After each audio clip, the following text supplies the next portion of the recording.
I love doing implicit bias training because it's an opportunity for everybody, including myself, to see things from a different perspective and see things through the eyes of somebody else.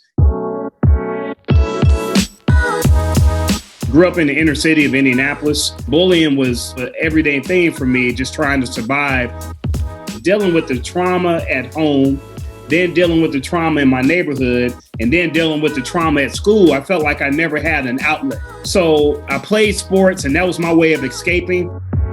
I thought I was going to play 10 years in the National Football League, but when I was cut by the Minnesota Vikings, I found myself saying, well, I think I need to find me a job. 25 years later, I'm still in education.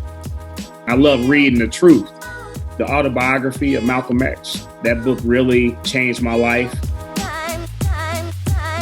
And I wrote because I wanted educators to know how to educate kids like me.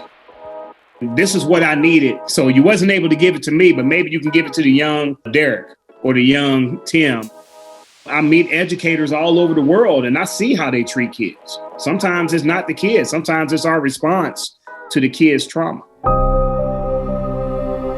The Tulsa riots of 1921, generational wealth was stopped because of one day.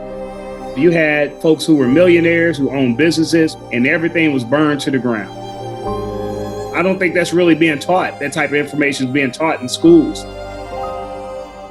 As an educator, your job is to educate, activate, and motivate kids to be great. We need to be culturally diverse of all races. The key words to diversity and inclusion is acceptance and respect. I encourage educators all the time.